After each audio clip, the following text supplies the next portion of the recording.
Get ready for the main event podcast. The guys are about to go live.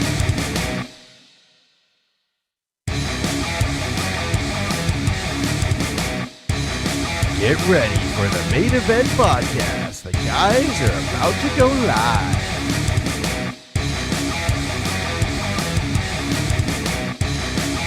Get ready for the main event podcast. The guys are about to go live.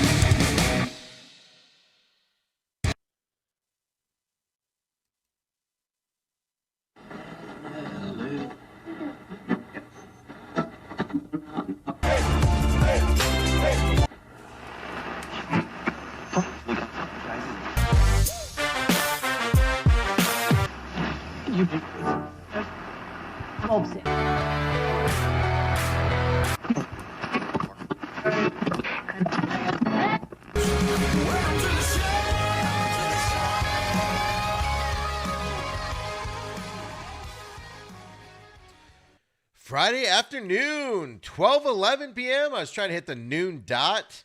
Didn't work out because there's so much information today. It is literally crazy what to pair out of the show. Part of the issue is, obviously we didn't have the Wednesday night show on 1580 The Fanatic. Not anybody's fault. Just I didn't have a show. Things happen. Can't get things to go right, et cetera, et cetera. That's cool. We'll be back Wednesday night. Didn't work out because there's so much information. Check the sound today. Real quick here, so you got to listen to that a little bit. So we didn't have that show, of course. So a lot of that information, a lot of that's been gone. We all know about it now. Like, for instance, we're going to talk a little bit about the college football game that happened on Monday night. Not too much because we all know what happened, right? We don't need to break down the game or anything. NHL started on Wednesday night. Coyotes, of course, played last night. Was there last night. That was a fun little experience with only 3,000 of my closest friends there, all socially distanced and spread out. Suns are, in a little bit of a hit, but so much NBA news, right? With the Houston Rockets and the New Jersey Nets that we're going to get into, of course. NFL divisional rounds this weekend. I'm excited about this weekend. There's some tough games. Normally we do the picks on Wednesday night with the hosts, like me, Izzy, Adam, Kaler. We didn't do it. I have their picks. We're going to go over that here. And, of course, I have the All Access Cruise picks that are picking this year with me, against me. And, of course, that's Mikkel and Intern. Got all that coming up here on the show. So, going to squeeze this into our typical 2 hours. Let's see what we can do. Let's see if we can do it. Let's do it. Let's see if we can do it. I don't know what's going to happen. But what the heck? What the heck? What's the worst thing that happens, right? Place burns down or something? I don't know. Is that the worst thing that could possibly happen? Possibly. So let's get into this first. Really quick, we're going to talk about start of the NHL season. Not a lot to talk about in terms of the league, because obviously everybody's played one game. The teams that played on Wednesday night, a lot of them are playing tonight. You got 60 days, something like that, games of hockey coming up till the finals or the end of regular season in May. So buckle up, Buttercups, if you're an NHL fan. I'm excited for it. I actually am contemplating getting the NHL package for once in my life because the nice thing about living in the west side here, on the west side of the earth of the United States, is these East Coast games are starting at 4 o'clock, 5 o'clock our time. I can watch one full Eastern game before a West Coast game even starts. Fantastic. Right? As we go through that. But, of course, Wednesday night, hockey starts. I retweeted it out. I wasn't going to do it on here, but did you guys see that referee in that first game? What was it, Philly and whoever? And the referee starts talking to wish everybody a good. I mean, just obviously a league-mandated thing. The ref didn't do that on his own, but it was atrocious. You can go to my Twitter account at SMAC500 to see that from Wednesday. It was just, even the players were like, oh, whoa, what's going on here? It was great. It was funny to watch. It was just iffy. Iffy on how that went over. So, Wednesday night happens. The NHL actually saw record TV ratings, which this is always news for the NHL. Their TV ratings are not great. This is a league which is one of the reasons why I went to opening night for the Coyotes because we were given the chance. The Coyotes are one of what, three teams I think that are allowed to have fans. But one reason I went was one, obviously I think it's safe. I felt safer there than I did in any grocery store, any restaurant, anything like that. I mean, you were socially distanced. There's no way you can't hang around with anybody. You basically can't stop in the concourse. You order your food and drinks on an app. You go up, pick it up. You're not standing around very much. Um, nobody's sitting within 5-6 feet of you. If anybody's walking by you, it's just because they need to get to their seat for a second. You have to have your mask on. No issues whatsoever. No issues in terms of safety. Um, what are the hand sanitizer stations everywhere you go? It's just it was a good environment, and the crowd was loud when they things happened for the Coyotes. It was good, but one of the reasons why I went last night was because hockey is the one sport that needs fans in the stands for the teams to make money and make more money. They do not have the TV ratings like football, where football can have no fans and still make money. And I wanted to support the product. My favorite sport, as you guys know, we went from there. But NHL, as I said, came back Wednesday night, and the first games played in the Scotia North Division, which, of course, is the Canadian division, drew record TV ratings in the United States and Canada on Wednesday. So both countries are, record ratings for them.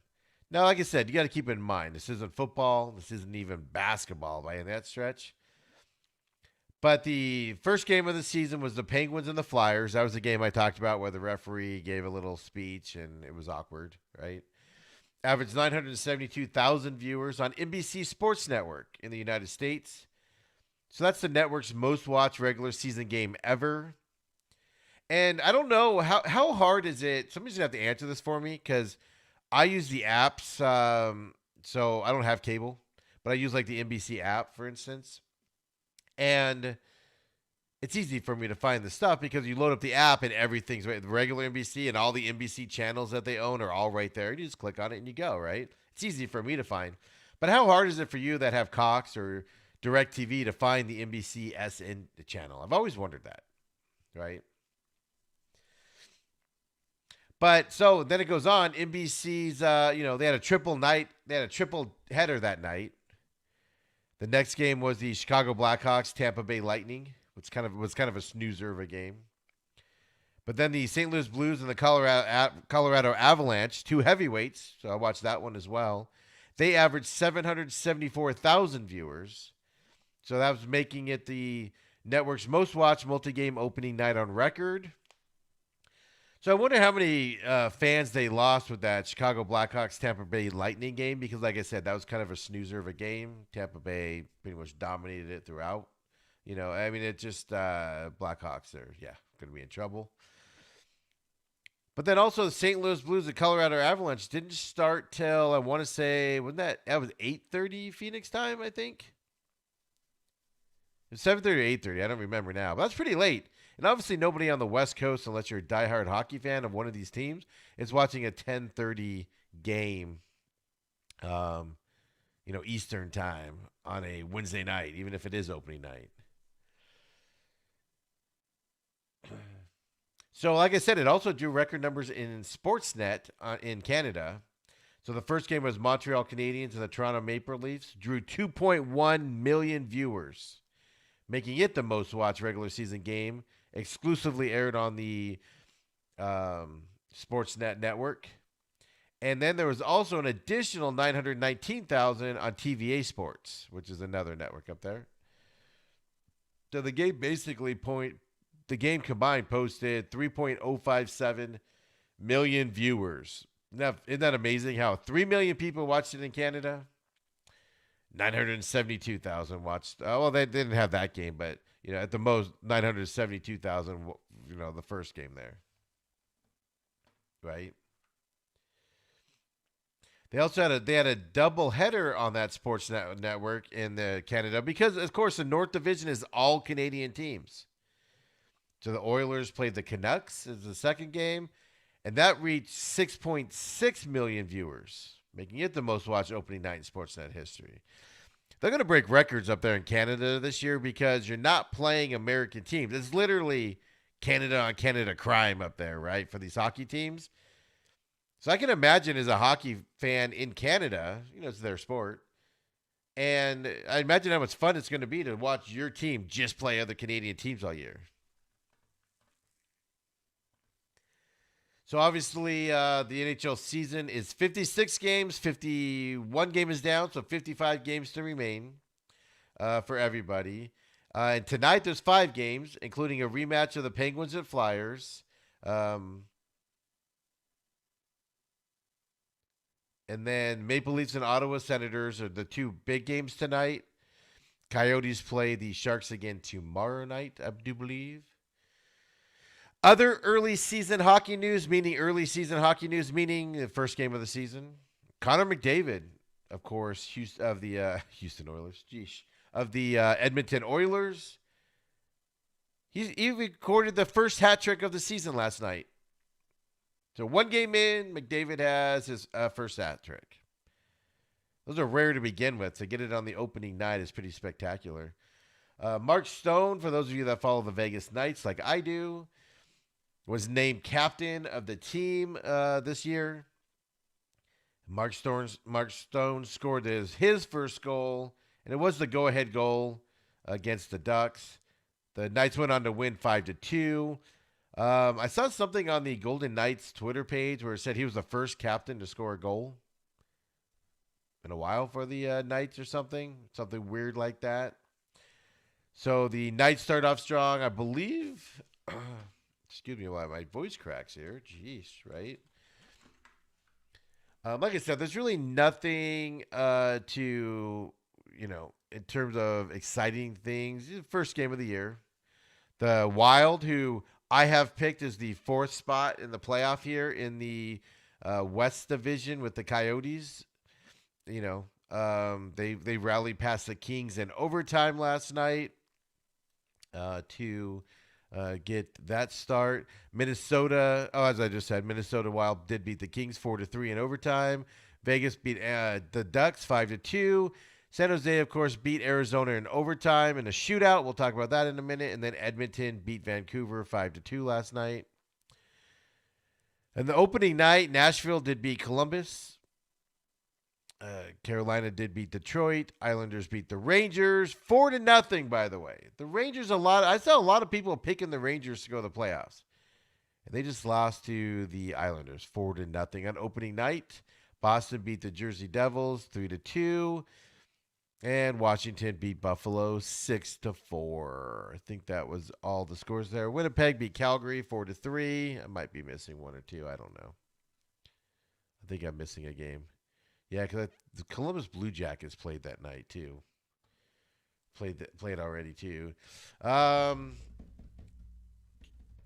Nashville beat Columbus 3-1. I knew there was something like that. It's funny when you have everything written out. That was all last night there. So when you have everything written out and it doesn't go to plan, hey, what do? You go with it, right? So, as I said last night, I was at the Coyotes game. I also want to see. I have no expectations on this Coyotes team. We talked about it. I don't know if they're going to be good or decent. I don't know if they're going to be really, really bad. Mixed feelings on it. In one breath, I can see them being really, really bad. And in one breath, I can see them maybe challenging for that 4th playoff spot and just falling just short, but at least being a 5 or, 5th place there, 6th place, but close enough to challenge for that 4th spot. We don't know, right? But so they started last night. They had a slow start to the game. They were down 2-0 early. They got it to 2-1. They did score on a power play goal, though, which is exciting. San Jose then scored again to make it 3-1. The Yotes scored 2 goals in the final 3 minutes of the game to force overtime. Of course, they went on to lose in the shootout. They did get 1 point out of the game, but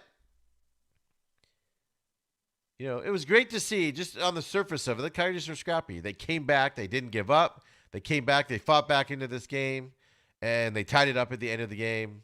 Under a minute to go for that final goal to tie it. They had a lot of chances all the tickets are in the lower bowl. We were probably 15 rows up from the ice. Nobody's really sitting in front of you. You had a good view of the game. They missed a lot of shots where it was just one player and then the goaltender of San Jose, and the puck was on the stick. And you know how this works, right? You got to get the bounce. But the goaltender was able to keep the Coyotes from scoring, either by blocking it or making the Coyotes go wide, something like that. Numerous opportunities. I can think of at least 6 opportunities, not including the 2-on-1 Coyotes on the goalie in overtime that the Coyotes didn't even get a good shot off on. That's an alarming thing for a team that I think is expected to struggle to score. They want to play a defensive type game. And, the other side of it is if you're going to play a defensive game, especially in this division, with fast teams like Colorado and the Blues joining this division this year, you've got to be physical. We'll get into some stats here in a minute. Intern on the Facebook page, live page. Thanks for everybody watching on Facebook Live, by the way, or on Twitter Live, whatever that is, Periscope. She says, it was a fun game to see. Overtime and the shootout were so stressful. Yeah, she does get a little stressed out in these games. Like her kids in there or something playing. It's pretty funny to watch. So, first goal, Thomas Hertl for the San Jose Sharks scored. Not a surprise, right? They scored on a power play goal. 1-0 San Jose Sharks. Penalty kill is going to be something to watch this year for this team. Thomas Hertl scores the second goal. So at 12:43 in the first. 16:51 in the first, he scores his second goal. 2-0 San Jose. In the second period, Connor Garland, which was a bright spot for this Coyotes team last night. Hopefully he can continue it throughout the rest of the year. Scored on a power play goal. There's another shocker. We scored on a power play goal. 15:46 in the second. Connor Garland got a nice little goal there. 2-1 San Jose Sharks. Evander Kane had a heck of a hockey game. Of course, Evander Kane, probably the best player on the Sharks, one of the best players in the league. Scored his first goal, 11:24 to go in the third, or into the third. 3-1. Then Clayton Keller, 16:30 in the third, 3-2. Garland had an assist on that play. And then Phil Kessel gets his first goal of the season. Tie it up there, like I said, 19:56 in the third there. So about 4 seconds till the end. So, great comeback, great fight on the Coyotes. It's just things we got to watch for, right? One thing that's weird is the Coyotes don't have speed at all. It's weird. It's just like when the Sharks would get the puck in open ice, it seemed like they were a different speed than the Coyotes were last night. And it was very noticeable, I thought, especially in times. And one of the goals, I believe it was the Evander Kane goal, where it was to the point where the defenseman and Kane were equal with each other, and then just gone. Kane was gone and went down and scored. It was just, kind of obvious. And that's not good because the Sharks aren't as fast as some of these teams they're going to be facing here soon. So, but I mean, look, the Coyotes, in the first quarter didn't dominate shots on goal. They didn't have a shot on goal in the first 5 minutes, I believe it was, right? But if they finished the game at the end of overtime, 37 shots on goal. The Sharks only had 35. They won 54.7% of the faceoffs. They actually scored on a power play. They were 1 for 4 on the power plays. So were the Sharks. Penalty minutes, 8 each. Hits, 21-18. Coyotes had the advantage. They didn't have very many hits in that first period of the game. It kind of got chippy there at the end, obviously, as they started coming back like hockey tends to. They kind of got a little going there. But here's the thing, right? Blocks. 22. The Sharks had 22 blocks. Coyotes had 13. Coyotes did do a good job of having the Sharks turn it over, especially when the Coyotes were putting a lot of pressure on the offensive end in that second quarter. A lot of takeaways, a lot of giveaways. Coyotes had 6 takeaways. Sharks had 1. Coyotes had 11 giveaways. Sharks had 8. As I said in the first period, the Sharks led the shots on goal 13-8. Then it was pretty much even in the second, 10-9. And the Coyotes pretty much played in the offensive zone there, against the Sharks, making the Sharks play defense there for a lot of that second period. Third period, though, Coyotes had 19 shots on goal. Sharks had 7. So you can see the difference. Overtime, it was 5-1 Sharks. So, it was good to see him back. It was good to see, hockey back and live and in person. It was the last time we all saw that, right? So, as we went through that. And just there's a lot of question marks for the Coyotes as we go forward, Just some of my quick observations. Coyotes had, as I said earlier, Coyotes had a lot of close shots where it was just the Yotes player and the goalkeeper, including a 2-on-1 in overtime. I talked about that. And they just couldn't get it in the net. I suspect this team's going to struggle to score this year. And when you get those opportunities, you got to get past the goalie. No, the goaltender obviously gets paid too, right? As I said, if we read off the hits and things like that, but the team just didn't come off to me as physical. And when you're a defensive team, I think you have to be really physical to wear down the other opponent. You did see some shining parts of it, no doubt about that. Meaning you got to see some, you saw some hits, especially in the third period there. Got some takeaways and some turnovers from that point. It was good to see.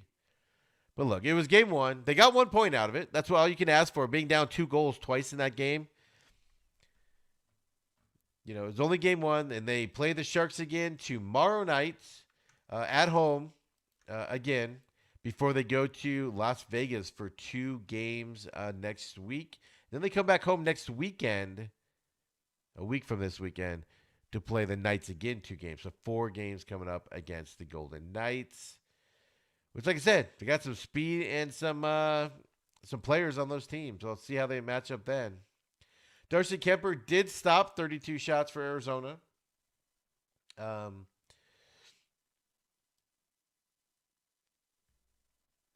think at the beginning it was a little sluggish on those 2 shots, but, he recovered well. As I said, they did allow 3,450 fans. That's attendance was capped at. Garland did say, he said, quote, "It surprisingly looked pretty good. The way they had everybody spread out, it looked like a pretty good crowd." I mean, it was just interesting, It's interesting walking in an arena. And I put it out on Twitter that we were there. And I took my first picture. That was 45 minutes before game time. Maybe 100 people in the whole stadium, right? We got there early because you have to do all these extra checks. You have to fill out this app, this app to answer all these questions and stuff like that. But it wasn't a hassle to get in. You had to take a couple extra steps. It wasn't a hassle to get in at all. As I said, they match up again on Saturday. We'll see how that goes for the Coyotes. Of course, we're going to keep our eye on hockey. Those of you that follow the show know it's my favorite show by far. And my favorite sport by far, and I enjoy it. And I'm gonna be watching a lot of hockey coming up, so we'll be talking about it. Well, those of you that aren't hockey fans, we'll get you up to speed on it, right? So let's get to the fun, quick. We don't spend a lot of time on NBA basketball, but I'm so fascinated by some of the drama that's going on in the NBA right now. We have to talk about it, right? We talked about, well, first of all, there's obviously some drama going on in the NBA in terms of the COVID situation and everything. So lots of games have been starting to be canceled. The NBA just went through and changed and tightened its COVID protocols. Basically, they've now gone to say no guests in hotel rooms anymore on the road. There's no more leaving your hotel room. When you're at home, you're supposed to stay in all the time. No players supposed to greet on or before or after the game on the court, meaning no hugging, stuff like that. And the Suns have had a few games canceled now. Of course, the game against the Atlanta Hawks on January 13th, Wednesday night, was canceled. They canceled already tonight's game against the Warriors here on the 15th. So we're not going to see the Warriors play the Suns right now. They play again, I think, in 10 days. And then they've already canceled the game tomorrow night on the 16th against the Pacers. All because of contact tracing and that stuff with teams. Washington came in and the Suns lost to Washington, and Washington seems to have a COVID problem, so it's affecting some of these teams after Washington plays them. So the Suns are getting a little bit of a break here in the season. Hopefully I don't know if they're practicing or not. I tried looking it up to see how much of practice they were getting in. Guys are isolating, stuff like that were in the contact tracing. So I don't know. So it's going to be interesting to see when the Suns are able to play again, because obviously it won't be this weekend. And they're going to have basically almost a week off when they get back to play. How does that affect, the, status of the team when they come back? Something to keep an eye on, because this team has some promise and some excitement. Before the season, of course, and even as the season was starting, I talked at length about how excited I was for the drama and everything that's going to happen between the Nets and the Houston Rockets. I don't mean between them. I mean, these two teams are going to be nothing but drama with James Harden on the Rockets and, of course, Kyrie Irving on the Nets, right? And his comments about Steve Nash, the coaching staff, walked him back, and then Kyrie just disappeared. I was just going to sit back, grab some popcorn, and watch the drama unfold and just revel in how it is, right? And the best part of it is now they've merged the dramas. So Houston got rid of the drama problem. As you know, unless you live under a rock, Harden was traded to the Nets. We're going to get into that in a minute. And before Harden was traded, though, he's out of shape. Quite frankly, he's fat. He's out of shape. And he made these comments on, I believe, Tuesday before the trade went down after they lost another game, and he just had a dismal performance again. James, just going off these two games, do you think it's a good assessment of the kind of work this team still needs to do to get to that level? We're not even close, honestly. These comments. To that team, obviously the defending champions, and to just all the other elite teams out there. You can tell the difference in these last two games. Do you think it's a good? Yeah. So not as good as the Lakers, and you can tell the difference in the last two games. And he's the superstar of the team. You have Boogie Cousins there, which granted, Boogie isn't Boogie of old by any stretch with his injuries and his age. You got John Wall there and that good stuff. But, hey, Harden says they're not as good as the Lakers. Then he goes on and says, can this be fixed? Can the Rockets become a good team again? We're just not good enough. We don't obviously chemistry, talent wise, just everything. And it was clear, like I said, these last few games, they just, from the beginning of the game, they were just aggressive, veteran team, obviously, championship team, and, one of the best teams that we have in this league. I love this city. I literally, have done everything that I can. This situation is crazy. It's something that I don't think can be fixed. So, we're just not good enough. We don't. So James Harden doesn't think it can be fixed. The superstar of the Houston Rockets says we can't fix this. He quit on the team, right? We'll have more on that comment in a minute. Then John Wall says what he thinks about what's going on. John, James said he didn't think the chemistry and talent wise, it was clear. He didn't think it can be fixed. Do you think it can be fixed? And can it be fixed if he doesn't think it can be? He's tied into his own opinion. I mean, I can't control what he thinks about the team and what we feel like we are. I know how much hard work these guys have put into this training camp and going through preseason to work hard to try to get better every day. I know how much work I have put into it the last 2 years to get back and compete at a high level. And all I can control is what I think I can do as a leader and as a basketball player, and that's go out there and give 110% effort. I mean, John Wall, for the most part, pretty much says I think he thinks it can be fixed. That's Harden's opinion, and whatever he disagrees with. Obviously, he disagrees with James Harden, right? So this next quote, next clip, I'm going to play for you. Keep this clip in mind when I play Shaq's comments from TNT, NBA on TNT broadcast last night. John Wall, what's it been like playing with Harden? Keep in mind, these are all from before the trade. It's only been 9 games. There's a lot of basketball to be played, but for right now, how do you assess the partnership between you and James on the court, being able to play off of each other? I think it's been a little rocky. Can't lie about that. I mean, I don't think it's been the best it could be, to be honest. That's all I really can say. Yeah. His teammates are throwing James Harden under the bus. Well, it's hard to throw James Harden under the bus since he's a big tub of lard right now, right? I mean, dude, obviously they got him a bigger jersey and uniform, right? And he still is filling it out a little bit, right? So, obviously there was discourse in Houston, and James Harden, it was announced, was traded to the 3-time scoring champ, is headed to Brooklyn. Also, Houston and Cleveland was involved, obviously, in that deal. And James Harden is joining old teammate Kevin Durant and, of course, Kyrie Irving.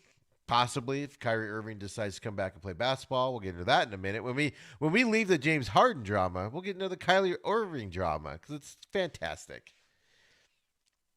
That's a potent trio of the some of the NBA's highest scorers. This is going to be fascinating to watch, folks. Kyrie Irving's there. James Harden's there. They both love the basketball. There's only one basketball on the court. How is this going to work out? People don't like playing with Kyrie Irving.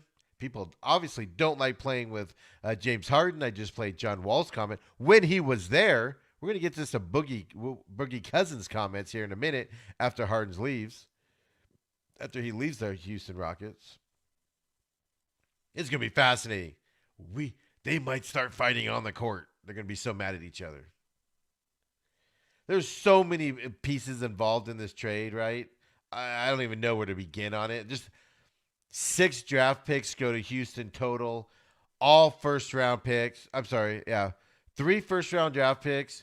4 first-round draft pick swaps went to Houston. All unprotected, meaning if Houston gets the number 1 pick in the draft, it will be, the Houston's. If the Nets get the number 1 draft pick, which they won't, then it's unprotected to Houston, right? Usually they protect them in the top 3 spots or top 10 or something like that. Meaning if you fall in that range, it stays with the current team. So tons of players move around, and I mean just tons of names. If I'd be here for an hour if I was naming them all. And I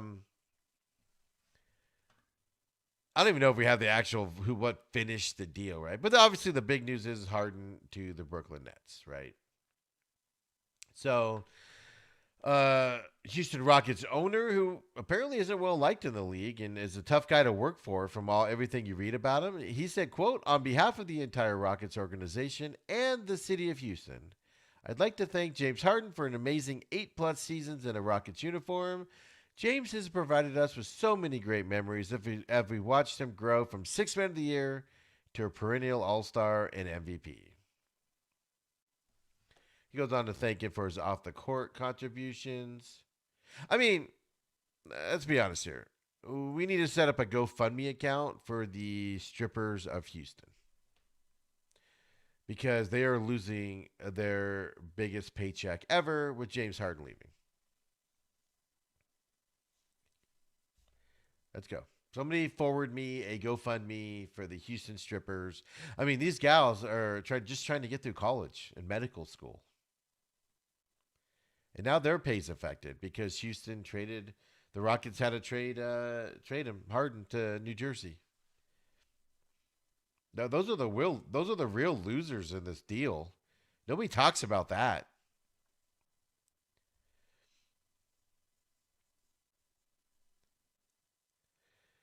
So, like I said, I mean, just I'll post the article of just I mean, you've never seen a trade list like this long ever. It's ridiculous. And who all got traded to make this work. So, as we go. So, James Harden's in Brooklyn now, right? He hasn't started playing with them yet. He's got to go through COVID protocols. He's probably got to find a treadmill in that time frame. Or maybe another box of donuts. I don't know what he's looking for. Ooh, here's an idea. New Jersey. Since James Harden has turned into a giant lazy fat ass, put the donuts on the treadmill so he has to walk on the treadmill and reach for them. And then the more he walks, the closer the donut gets to him. Maybe that'll inspire him a little bit. In case you can't tell, I'm just done with Harden. Like what a joke. And he was ASU's biggest claim to basketball guidance. He's a heck of a shooter. Until he doesn't want to be. And I'm just done with it. I'm just done with him. He shows up out of shape, blames Houston and says it can't work there because the team's not good enough. And he's not even trying, right? It just drives me nuts. And here's the thing, though. I'm just some fat schlob. I could probably fit into James Harden's jersey right now. It would probably be small on me. That's all I'm saying. But I'm just some fat schlob who's, played the sport in junior high and high school because I just happen to be 6'2" or whatever. And so what do I know, right? I'm just making fun of him. I don't know what I'm talking about, right? I'm some guy in a microphone, I'm an idiot, blah, blah, blah, blah, right? Well, let me load this up here. I apologize. I forgot to do this on there. But I mean, if you don't believe what I have to say, because of those reasons I just named there and everything, would you guys believe what a certain Hall of Fame basketball player has to say about it? Like, would you would you believe what, I don't know, let's just throw out Shaquille O'Neal's comments on TNT, NBA on TNT last night about Harden? Let's listen to those, because if you think I'm being harsh on Harden, if you think I'm, just hate the guy or whatever, I'm just tired of him. Let's see if anybody else is tired of him. Yes and no. One is the business of basketball, but when you say you gave the city your all, that ain't true. And I'm about to say some things, and keep in mind I have G14 classification to say these things. You asked for Dwight Howard, we gave him to you. Didn't work out. You asked for Chris Paul, we gave him to you. You asked for some shooters, we gave it to you. We asked for Westbrook, your homeboy from Little League, we gave him to you. Didn't work out. And when you say I gave you everything, I say no, you didn't, because the last 5 games when it comes to elimination, you're 1-4. You've been shooting 41%, 24% from 3, 32 assists, and 27 turnovers. I used to be like James. I used to come home and complain, man, he didn't do this, and my father, rest in peace, Sergeant Philip Harris, used to say, but what the hell did you do? He ain't do nothing. He ain't step up when he was supposed to step up. So, when you're the man and you make all the money, you make 30, 40 million a year, it's a big responsibility. Chuck has said this many times. When you're the man, you got a big responsibility. It's all on you. So when it comes time to show up, he ain't show up. So I know a lot of people in Houston glad he's gone. So now he got his little super team. He got to win this year. If he don't win this year, it's a bust, period. So I get it. I'm just a guy with the microphone. And I don't know what I'm talking about, right? I didn't play in the NBA. I don't know what I'm talking about. Well, I don't know. There's a Hall of Famer that, you know, tends to agree with what I have to say, right? So, yeah, you know, he got everything he wanted in Houston and claims it's everyone else's fault why he failed when he's getting paid the max, superstar in the league. I don't know. I'm at the point I'm done with James Harden. And Shaq's right. He better win. He's got the next thing he wanted. He's gotten everything he's wanted and hasn't been able to win. And now he's gotten to the point where he's got another thing that he wanted. He wanted to go to the Nets to play with Kevin Durant and Kyrie Irving. At some point, when you get what you want, you have to perform and stop turning against everything. So, like I said, we played Walls earlier. So then Boogie Comments starts making, after the trade happens, Boogie Cousins, who went to Houston to play this year. And this is what Boogie Cousins has to say about Harden. It's disrespectful, but everybody has a right to their opinion. We feel a certain type of way about some of his actions, but this is the nasty part of the business that kind of gets swept under the rug. You deal with these type of things, and when guys are in positions of being franchise players or whatever the case may be, it's usually sometimes a nasty breakup. Like I said, that's all part of this business. Yeah, sorry about the computer there. I had to plug my phone in because it's about to die, and sorry about the ringing there. But, Boogie Cousins right there. You can tell he's not happy with Harden at all. It's kind of watching what he was saying there, but I think the message was sent there. But he's not done. What does Boogie Cousins think about what Harden said on Tuesday? I just feel like it's a way about handling business.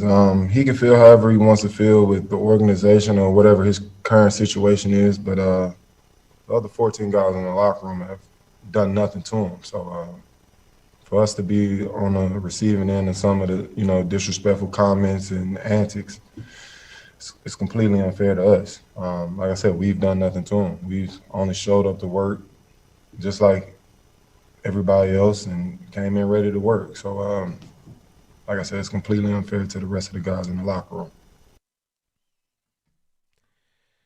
Sounds to me like the Houston players are glad he's gone, right? So that's the James Harden drama. Now he's the New Jersey, Brooklyn. So I keep calling him New Jersey, Brooklyn Nets problem.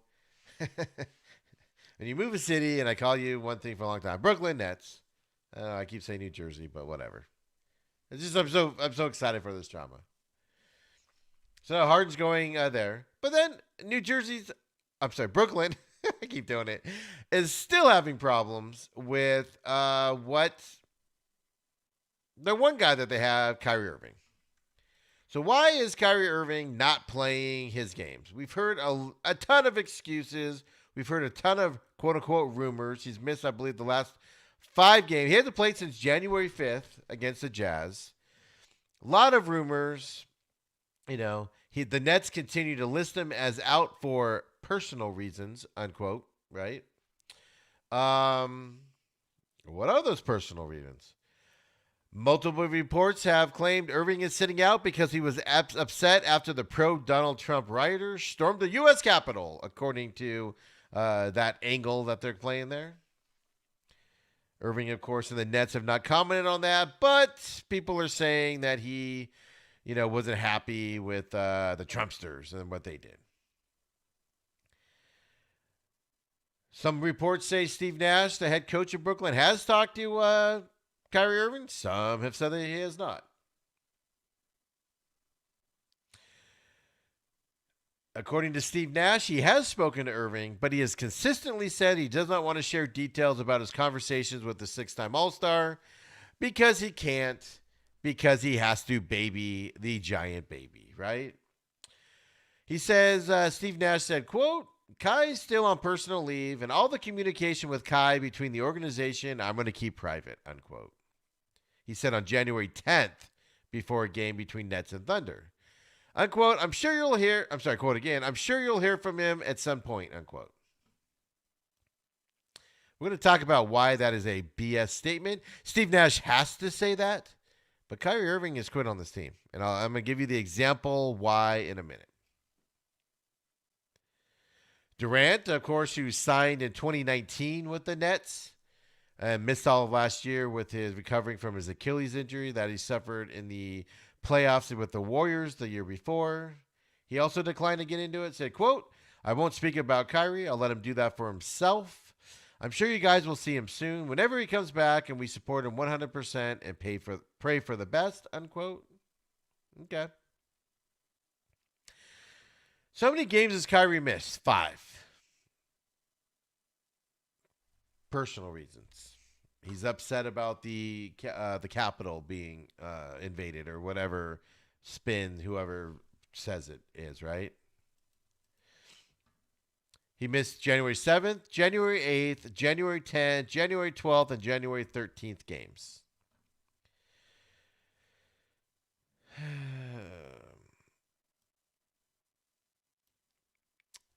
Now it comes out that the NBA has concluded an investigation into a video of a maskless Irving celebrating at an indoor party earlier in the week while he was on a personal leave. He's so distraught that the Capitol was, these guys, these horrible people or whatever you want to say. I'm trying to think of whatever tripe or you read about it. All these people went into the Capitol and Kyrie was so upset about it. He went to a birthday party indoors. That's how upset he was that the Capitol issue happened. Then you heard rumors that he wasn't happy with Steve Nash being hired as the head coach. That was another reason. Just excuse after excuse after excuse. But the NBA determined that he, was at an indoor party, not allowed to be there. He was fined $50,000 today. He now has to sit out 5 days and be tested every day in quarantine. If he tests negative all the time, he'll be back on Saturday. He also has to forfeit his salary for the games he missed during this 5-day quarantine period. So $50,000 plus the 5 games mandatory going away.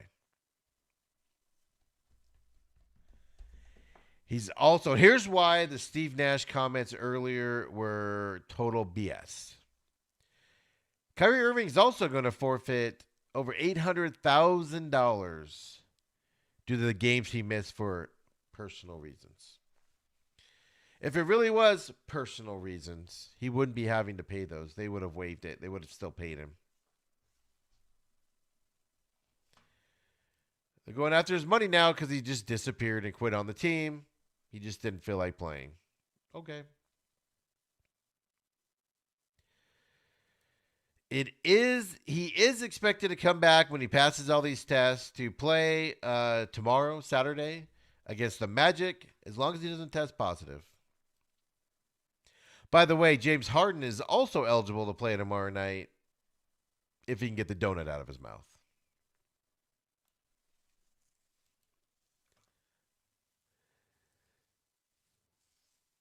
This is fantastic, right? Like, anybody that's been a manager at any business, especially with like young kids, for instance, or their first jobs or stuff like that, or if you even have kids at home, knows exactly what's going on here. Oh, it's great. Buckle in for some more. Now all the drama is on one team. And the Houston Rockets, my favorite part is the Houston Rockets actually won their basketball game last night, which they'd been losing with Harden there. And then my favorite tweet, I wish I knew who it was from. I don't have it in front of me. But one of my favorite things was somebody tweeted out and said, of course, anybody that's not surprised Houston won this basketball game last night hasn't been paying attention. They haven't touched the football in 8 years. Just the fact that now they have the football in their hands, they're all excited to show what they can do with it. So how's Kyrie Irving and James Harden going to fit in the Nets? Oh, this is going to be great. Going to be great. The bad part is like, the best part of it is, I guess, is you don't have to root for Kyrie or Harden. Just sit back and watch them both implode. It's going to be great. You don't have to have a side. Just be neutral. Watch it all implode. It's going to be fantastic. Oh, I can't wait. Going to be great. I don't want to root for either one of these guys. I hope they both just need to go away. James can go, eat as many donuts and stuff that he wants. Get as big as he wants. Visit as many strip clubs as he wants. Whatever, good for you. Just, if you guys don't want to act like professionals at $30 million or $40 million a year, it just drags on you, man. It really does. Drags on me at least. But what do you know? What do I know? I'm just a guy with a microphone and a show, right? So, really quick, we talked about this before. Of course, we're going to be watching that NBA story forever. I'm going to be watching that. It's much watch TV in my eyes. It's great. I love this drama. So, college football's up. And since we haven't had a show since Monday, because of course Wednesday night we were off due to unforeseen circumstances, right? But the national championship game happened. Alabama blew out Ohio State 52-24. Alabama ends up 13-0. Nick Saban wins his 7th national title, 6th with Alabama since 2009. Right? That's outrageous. I told you guys going into this, Alabama was winning the championship. I thought it was just going to be Alabama and Clemson. I thought there might be a decent game with that matchup. I don't know. We don't know now with Ohio State winning. But this wasn't a good matchup for Ohio State by any stretch. We talked about it on my preview on Monday. Excuse me. Major player. Here's the fascinating thing, right? Major players. Heisman Trophy winner Devontae Smith goes down second quarter, dominating the game, or beginning of third quarter, dominating the game. Ohio State has no match for him. He goes out, next guy goes in, and they still dominate the game. Mac Jones, star quarterback, gets injured, stays out there limping around. They still dominate the game. Alabama, it doesn't matter. Man, their third string guy in any position can start for any other team in the country. They're that good. So the big question you have now is next year, with all these players, Mac Jones is declared for the draft. Devontae Smith's going to the draft, obviously. He's a senior. The kid that had the broken ankle and he's trying to play in this game is going out. I'm sorry, I forgot his name. And all that. So, after the game, this is my favorite part. Tough year, right? COVID stuff. They were disrupted by COVID like everybody else was. They missed some games. They had to go through a full SEC schedule. No cupcakes in this. No out-of-conference cupcakes like the SEC usually schedules. It was all SEC opponents. Nick Saban talks about how his team was this year. I'm just so proud of our team for what they've accomplished all season long, the adversity that they had to overcome, the togetherness that they have as a group, the way they've supported one another, and to go undefeated, win 11 SEC games and win the national championship and beat two fine teams in Notre Dame and Ohio State. I'll tell you how proud I am of that. And we, a lot of guys, played not absolutely 100% because we beat up, but showed a lot of guts and a lot of grit out there in terms of the way they competed and the way they performed. Right? Everybody else, right? Ohio State complains about, and I'm not going to play this audio, but I mean, Ryan Day, it was like the team just needs a break. We've been through so much this year. Everybody's been through a lot this year, Ryan Day. So I didn't want to play it. I'm just going to get angry. He's blaming, we've been through a lot. Team needs a break from everything.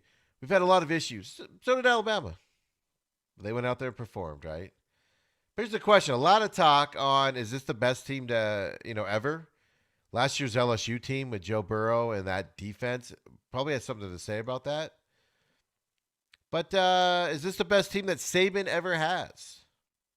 This team accomplished more almost than any team. No disrespect to any other teams that we had or any championship teams, but this team won 11 SEC games. No other team has done that. They won the SEC and went undefeated in the SEC. and then they beat two great teams in the playoffs with no break in between.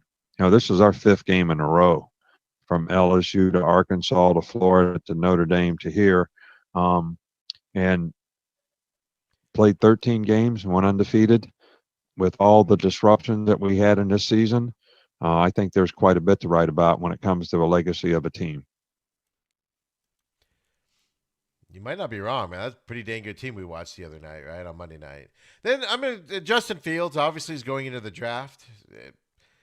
His draft stock, he's the second best quarterback in the draft according to people. I have questions about him. He stepped up in that Clemson game, but how injured was he? That's what we need to find out on this Alabama game, because he struggled in there, right? But everybody struggles against Alabama this year. So what do you do, right? But Fields, talked to the team afterwards. Ohio State loses a lot of these games, like everybody does against Alabama, right?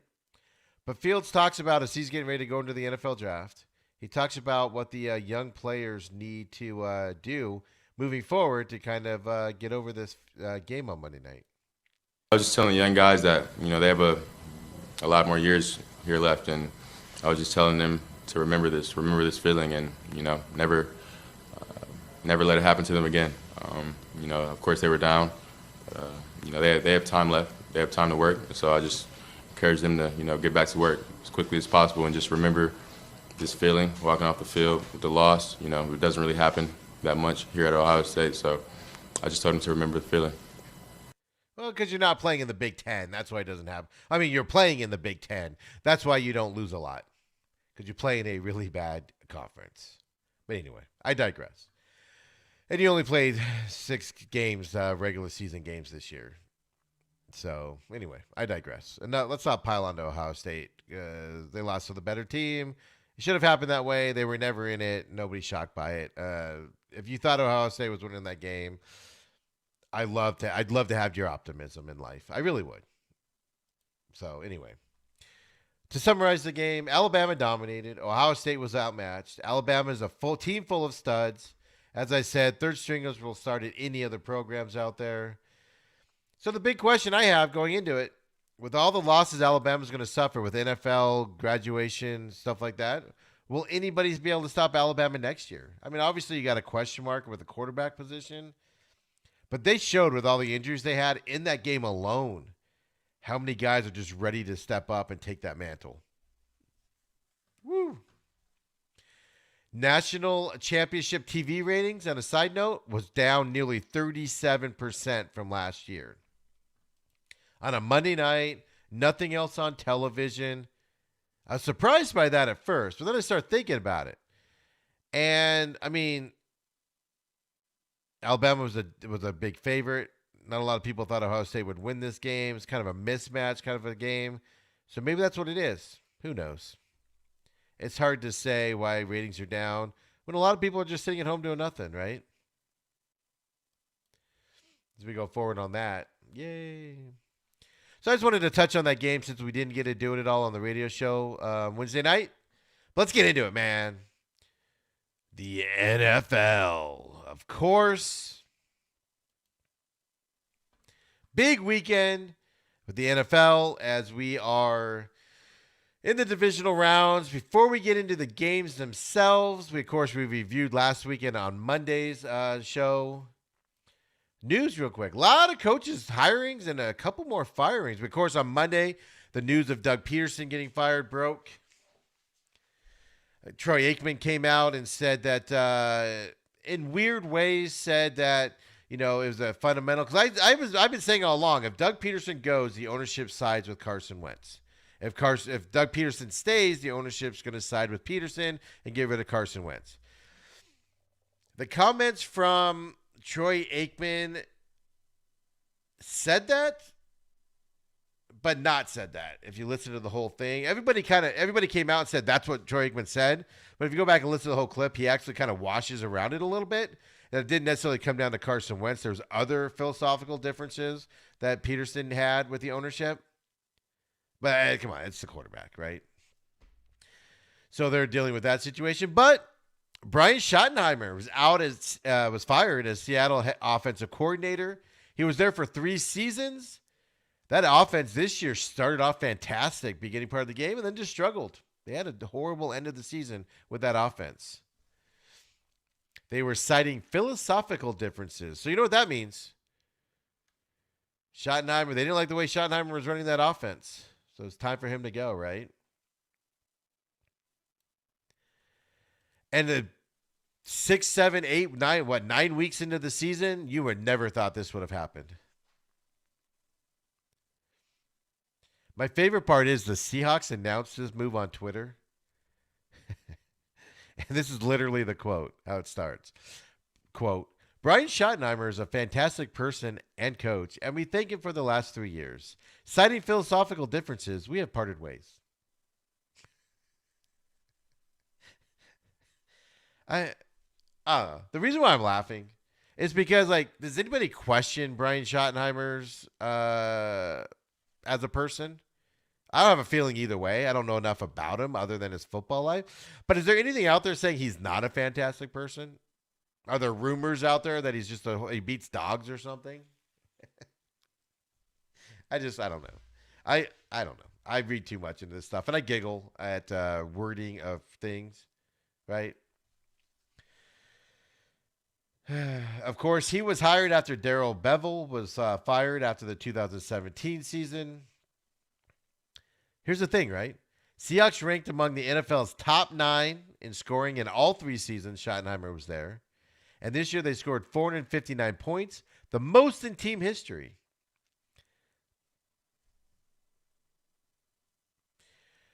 But the offense sputtering down the stretch was the problem, right? They were held to 20 points or fewer in 4 of the final 6 games, of course, including the playoff loss to the Rams in the wildcard playoff game. They lost that game 30-20, I think it was, off the top of my head.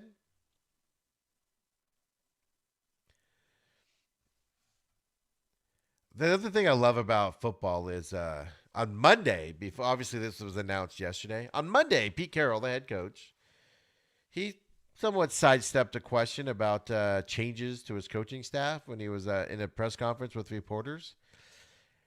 And he said, I'm not going to discuss it, which you expect him to say. But then he said, and I quote, I'm counting on everybody coming back, unquote. I love how they do that. Nothing changed from Monday until Friday, right?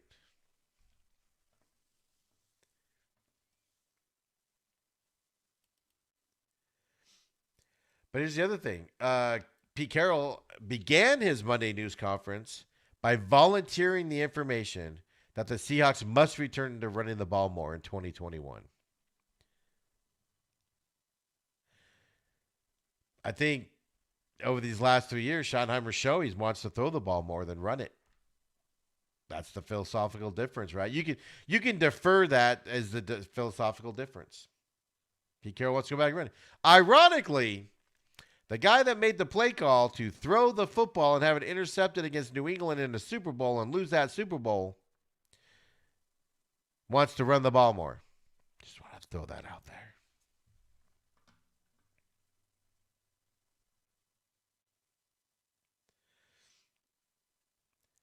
So big news there in Seattle. One interesting candidate, though, I was reading about this morning that I didn't see until this morning. So if it's been out there, I've missed it the last few days. But former Chargers head coach Anthony Lynn is a favorite for that offensive coordinator position. Intrigued by that a little bit. See what happens there. Bears defensive coordinator Chuck Pagano is retiring. Of course, Chuck Pagano, for those of you that remember, was head coach on the Colts for a bunch of years. Had a great career as a head coach in Indianapolis. Of course, did get cancer, which led to Bruce Arians coaching the team while he was out with cancer treatments. Bruce Arians, of course, won Coach of the Year that year, and I went on to get the job at Arizona for the Cardinals to be head coach there after that stint there.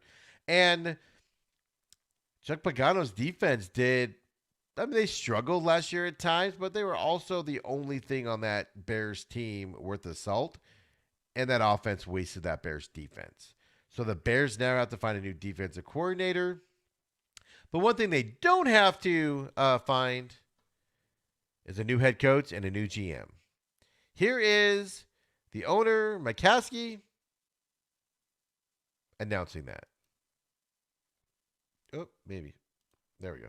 Ryan and Matt are men of character. They are both, like Ted, outstanding leaders. I've been most impressed with how well they collaborate. I was impressed with both of them this past season, especially during the 6-game losing streak. The fact that our players never gave up is a tribute to the players. It is also indicative of the type of players that Ryan acquires and to the players' regard for Matt as their head coach. Like Ted and I, Ryan and Matt too have vigorous discussions. In the end, all 4 of us want what's best for the Bears. There are no egos. There are no other agendas. Have mistakes been made? Yes. But I think both Ryan and Matt are learning and growing in their roles. First of all, he's reading that statement on top of it. He can't read and talk at the same time. He's one of those people. But 2, all right, you're the owner. I don't disagree with the Nagy side as much as I think Nagy's not a good head coach. I understand keeping him because they started the season, 6-2 or whatever it was, and they went on that horrible losing streak, and they backed into the playoffs. But they made it to the playoffs. The team didn't quit, and the offense showed improvement after that horrible losing streak there when they went back to Trubisky.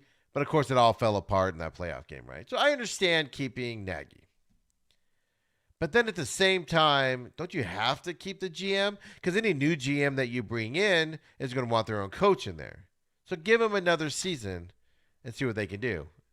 I think that's the owner's theory. I would have blown them both out, but I understand where the owner's thinking on this, right?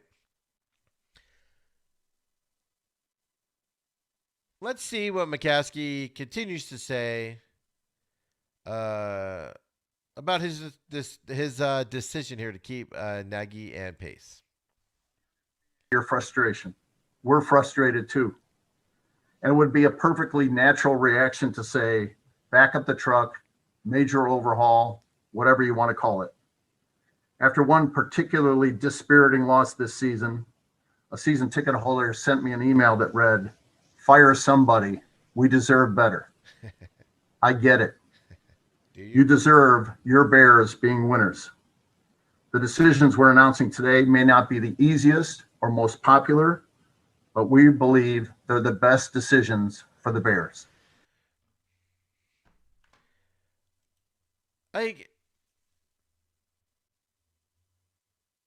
I just don't understand why you would do that. We hear you, fans. We understand you want to be better, but we're going to keep the same crap going on that's been going on for 2 years now. I understand. We want to be better too. And we have confidence this what we have now is going to be successful. Well, when? They've had 2 years and they've done nothing.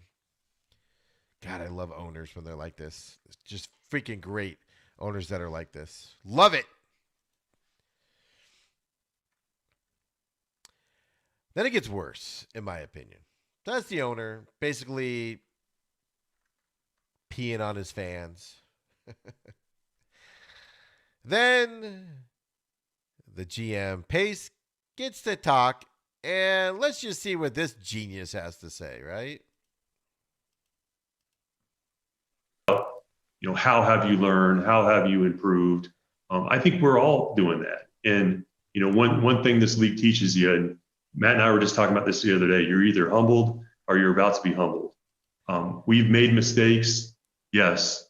Are we learning and evolving? Yes.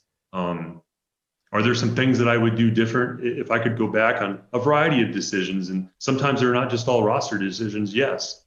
But I think that I had the humility to learn from those things and be better from those things, and then take them on together with a unified staff. So that's what gives me confidence. So Pace says all that, right? He's going to learn from his mistakes. In the same breath, folks. I feel like I'm picking on the Bears and their ownership right now, but they have to. They set this stuff up by themselves for guys like me who don't believe them and don't listen to them and everything. But then Pace gets asked a question about Trubisky and some drafting issues in the past. So he will learn from his mistakes. They will address the mistakes and fix them. So, Mr. GM, let me ask you a question about Trubisky, the Trubisky mistake in drafting.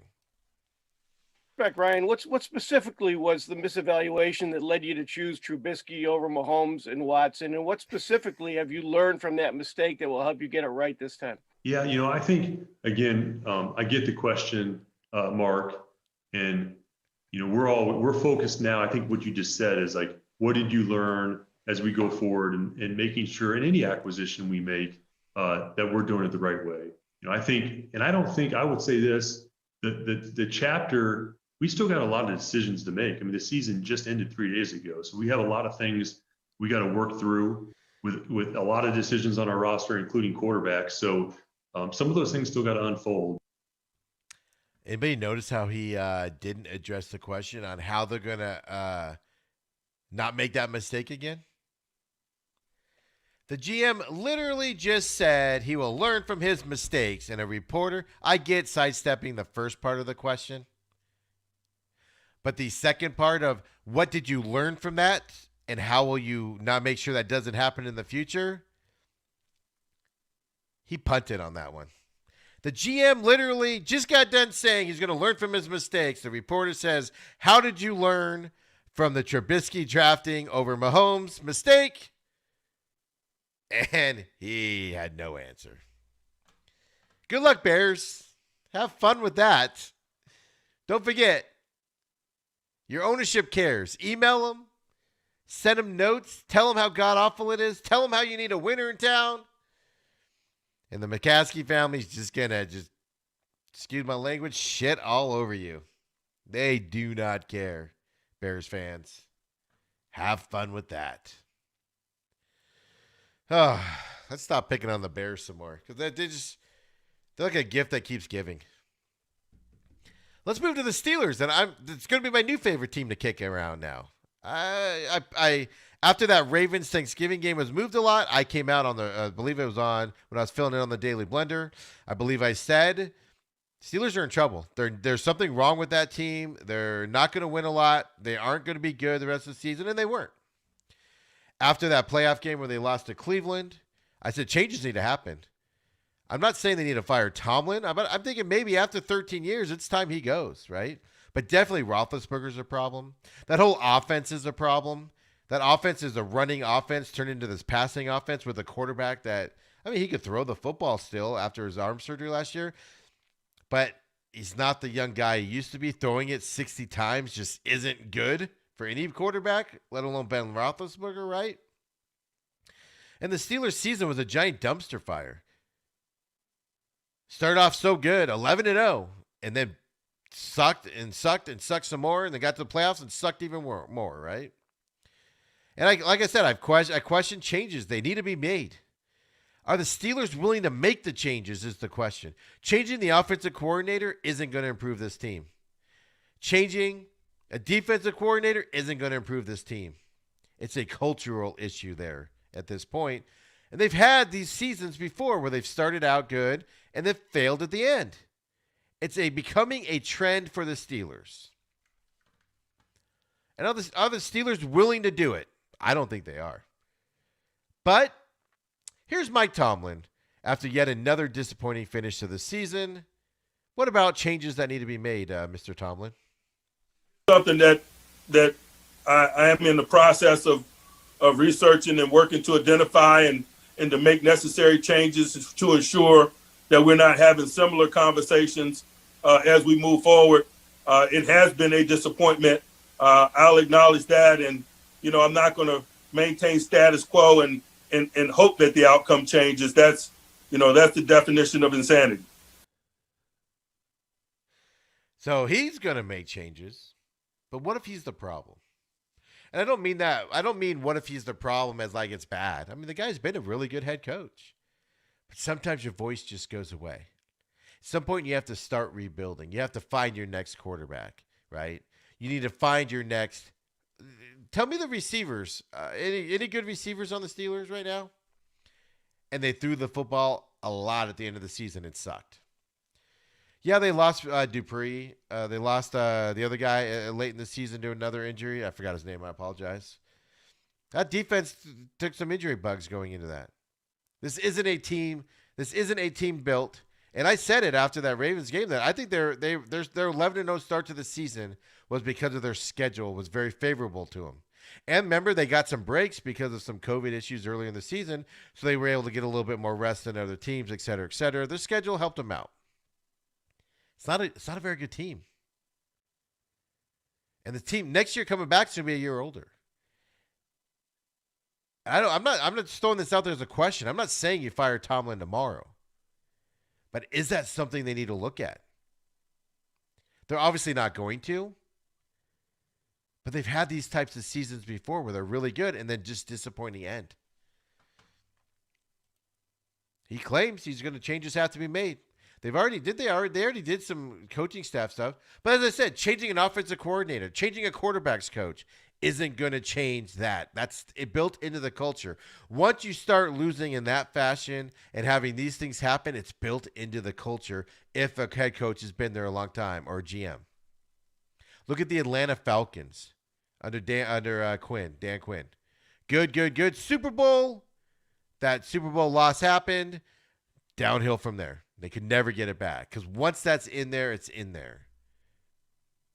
Tomlin leaves the Steelers. If he wants another job, he will have another job tomorrow. He will be the Bill Cowher, the new Bill Cowher, where every year for 5 years there's going to be speculated if he's going to go back if he doesn't.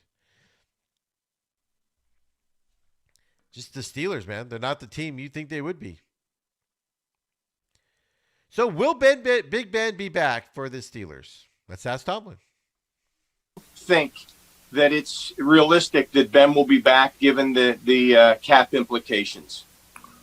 I don't have a clear assessment of the overall impact of the cap ramifications.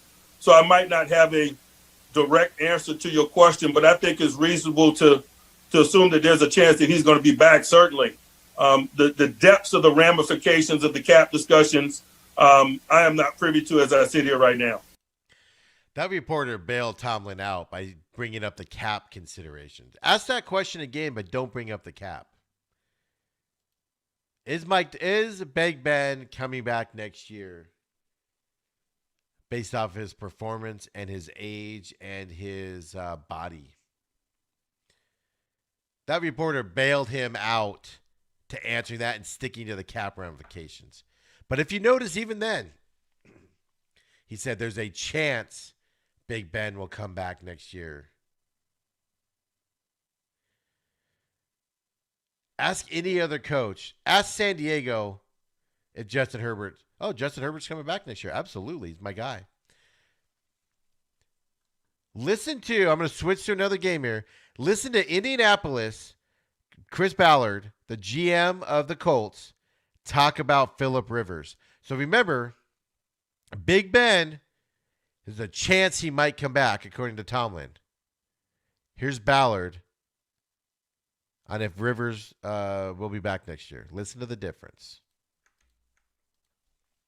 Discussion I had with Phillip, and I've had it with Frank, and I'm talking with Mr. O'Shea this afternoon. Do I think Phillip can still play? Absolutely, I do. Phillip and I had an hour talk yesterday. He's going to take time, and we're going to take some time. And we'll meet here in about a month and figure out which way we're going to go forward. Look, Phillip's got to make a decision if for sure he wants to play. And so we need to go through that process. Do I think Phillip Rivers is a winning quarterback that we can win and go to the Super Bowl with? Absolutely, I do. See at the end there? See the difference? There's a chance Ben can come back, Mike Tomlin says, related to the salary cap and if he can come back. The GM of Indianapolis laid out some truths in there, right? Like, hey, we got to sit down and talk about this. We got to look into it. Phillip needs to decide if he wants to come back. Talked about that. But at the end, he said, did he leave any doubt in your mind that he wants Phillip Rivers back? If Phillip Rivers comes back and says, I want to come back another season, the Colts will go, okay. Come on back, buddy. If Big Ben says to the Steelers, I want to come back, do you have anything in there that says the Steelers would go, come on back, Big Ben? Or do you think they'll be like, well, let's hold on a second? Just throwing out the dichotomy here. And that's part of the issue that I have with the Steelers right now is they aren't committing to what they need to do. And I don't think they can commit to what they want to do. It's almost like they're wishy-washy on what they want, right? I just found that interesting comparing the two on there. There's a lot of interesting things going on with the Steelers. They might be the team that they might be my Bears team next year, although the Bears will still be the Bears. So I'll still be able to kick them while they're down, right? But now the Steelers might be on that. There's something off in Steeler land. And not being in there, of course, I don't know. It's just there's something off in there.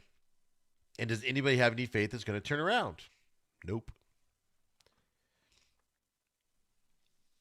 I got to sneeze, so excuse me for a second. Other NFL news, Jacksonville finds their head coach. Of course, the Jaguars got rid of Doug Marrone after the season. They went 1-16 or 1-15. It's feel like I'm picking on people today, but that's fine. It's just when you set it up, it's let's just do it, right? Urban Meyer, of course, was hired by Jacksonville as their head coach. Of course, he was great at Utah, brought them up. Was great at Florida, won a couple national championships with Tim Tebow. Said he was sick, needed to leave.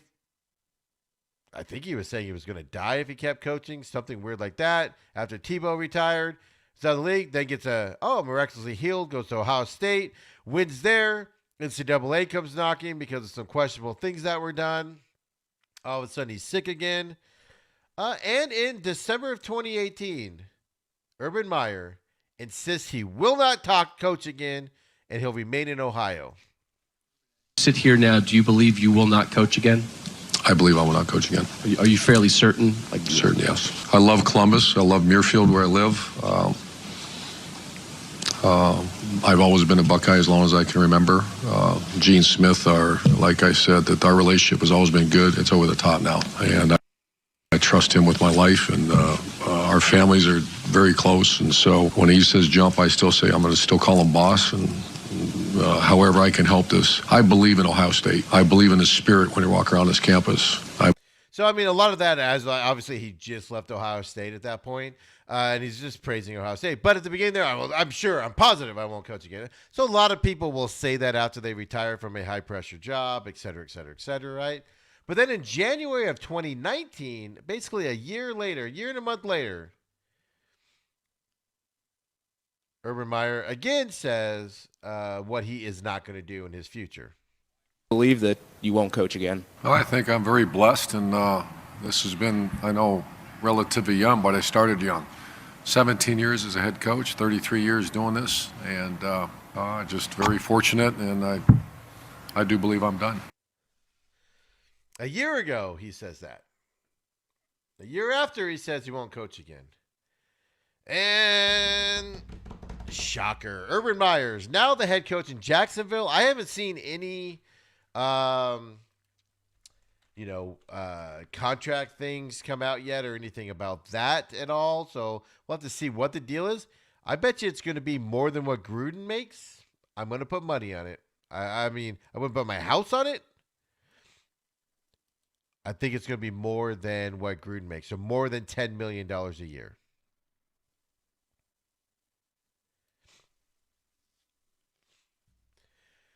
We have to see who his coaching staff is also. And here's my favorite part of it.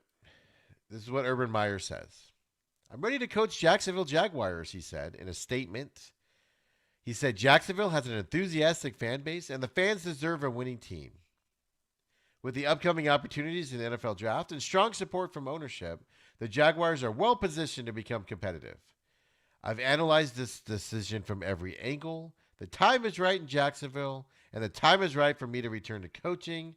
I'm excited about the future for this organization and our long-term prospect for success, unquote.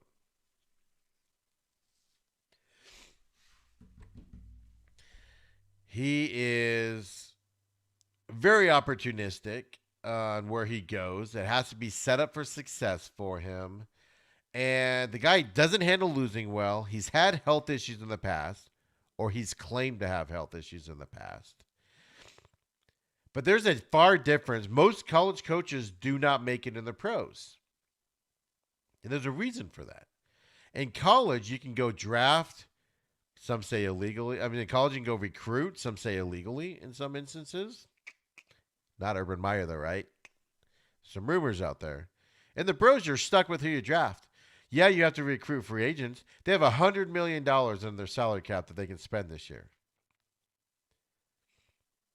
They own the number one pick in the draft. I'm sorry, $76.2 million in salary cap space the offseason. It's the most in the NFL.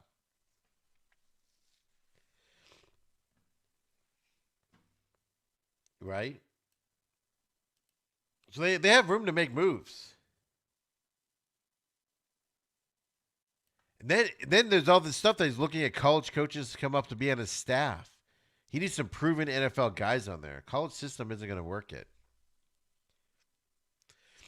Even when they draft, if they draft, because there's some debate now if he's going to draft Justin Fields over Trevor Lawrence. But whichever quarterback they get there, you cannot run a college system. It ain't going to work.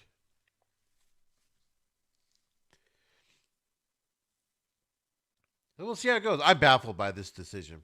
Jacksonville had their choice of NFL-ready and qualified head coaches, and they chose Urban Meyer, who has a history of leaving his job early due to health issues or questionable things happening.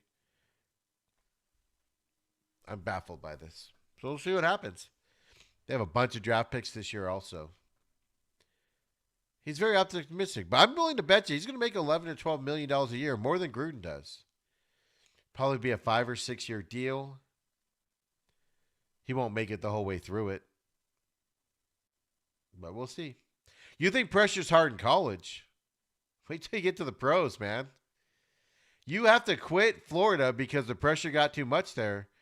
NCAA starts looking at you a little bit because you won twice. Tim Tebow leaves. How are you going to replace Tim Tebow, right? You think that pressure's huge. Wait till you get to the NFL, where every game, every snap is analyzed by guys like me. Every decision is critiqued by a lot more people than anything happens in college. You're coaching grown men who are professionals.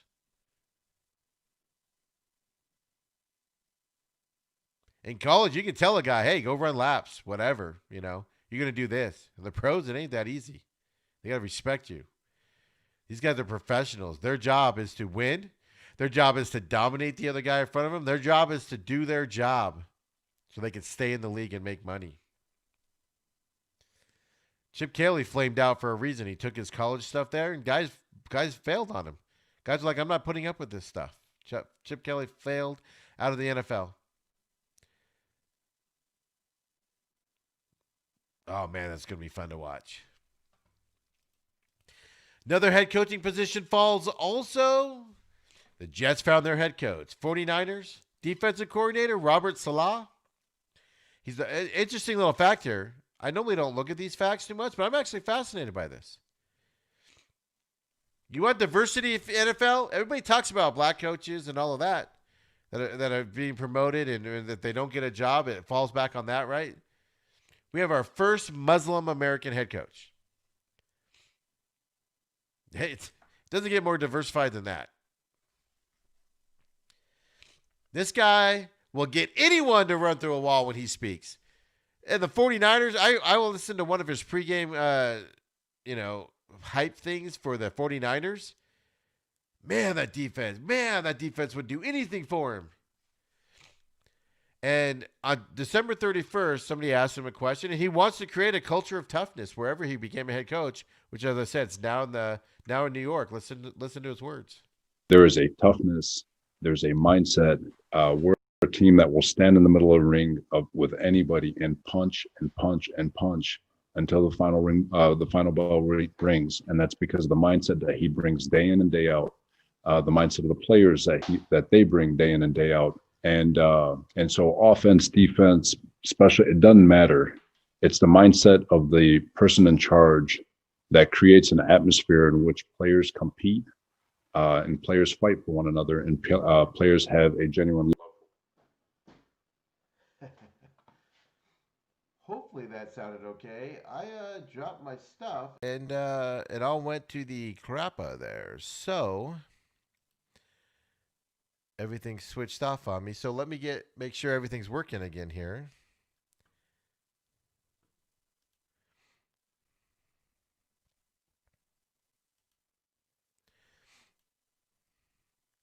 So uno momento here, por favor.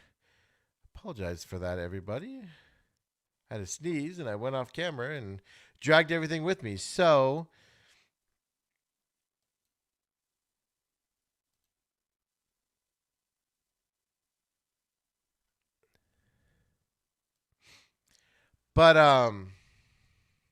just checking the sound here. Give me one moment. I'm gonna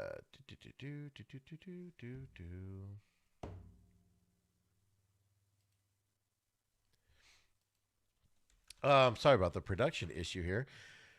My sneeze was more destructive than I thought it would be. Everything quit working. I knocked it all down. So, but I mean, they did find Robert Salaw as their head coach. I think that's a good move by the Jets. I think this guy is going to be a type of guy that's going to get anybody to run through, like I said, a wall for him. Get that culture of toughness to the Jets that they were missing with other people, of course.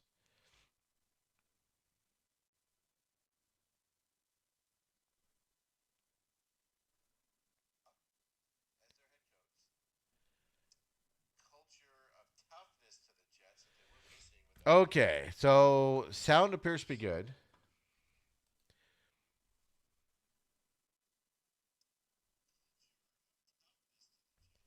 Maybe. As I said, I'm just testing this out here. Sound appears to be good. Okay, we are good. So everything quit on my screen. There's a little production stuff here. When I sneezed, during that bit there, I took down my equipment and everything. My speakers went to... my speakers went off and switched to a external speaker, so I don't know how that interview sounded there, and I can't hear anything. So go team, right?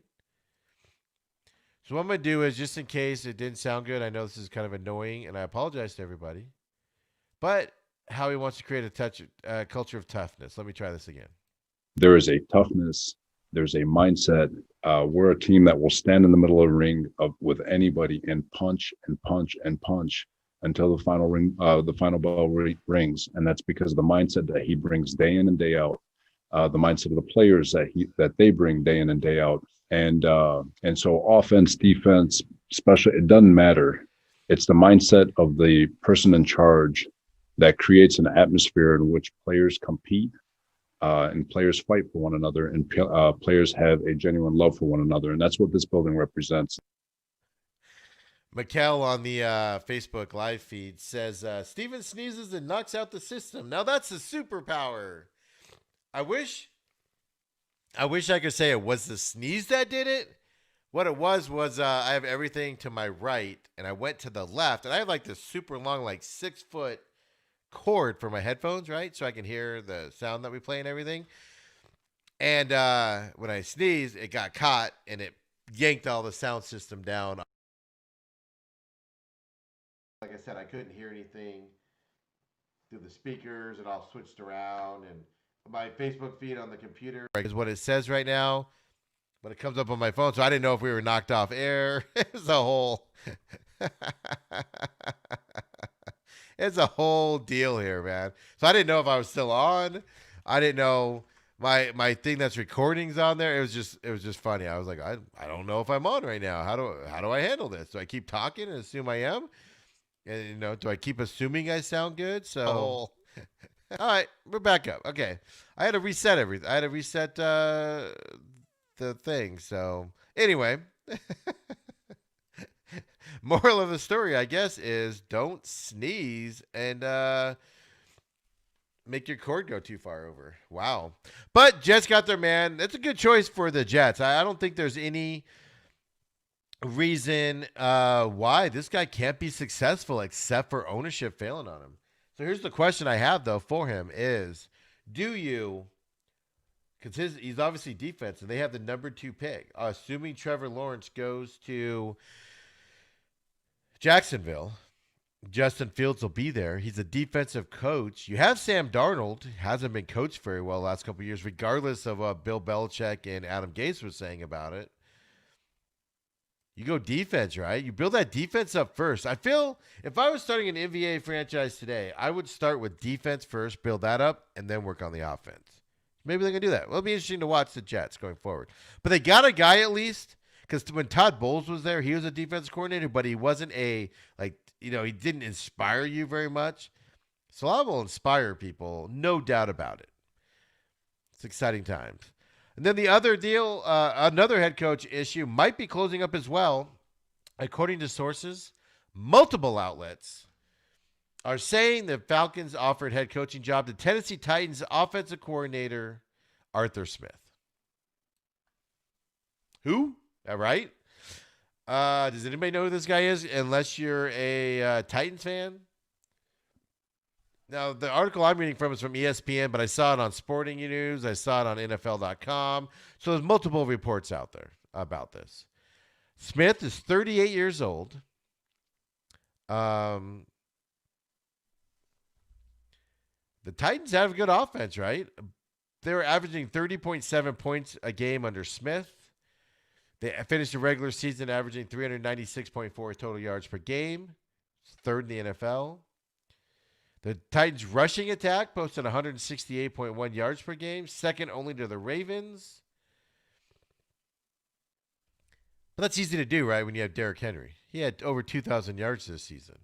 But the thing that's nice is Tennessee had balance between the quarterback and the running back. So can he bring this to Atlanta? Is Matt Ryan going to stay there now? Be interesting to see.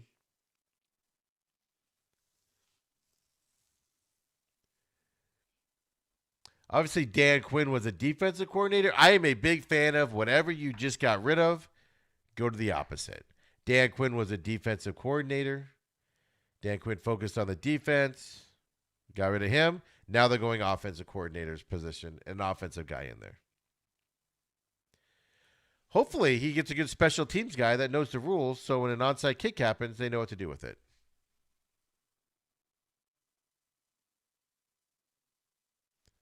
If you know what I mean. So another coaching job might be off the table. I haven't seen anything specific yet. Since we've been on the air, of course, we check everything before we go off to see.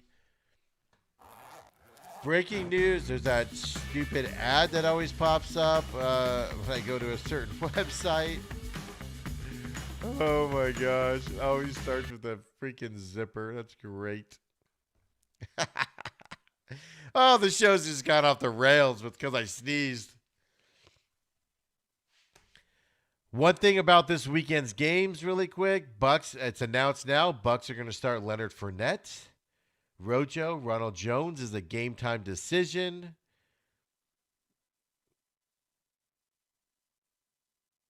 Speaking of college or Jacksonville that we just spoke about, the head coach, with his health in mind, Myers says he won't be a, quote, nut at practice. Okay. Let's see if there's anything else to this story real quick here, because this just came out.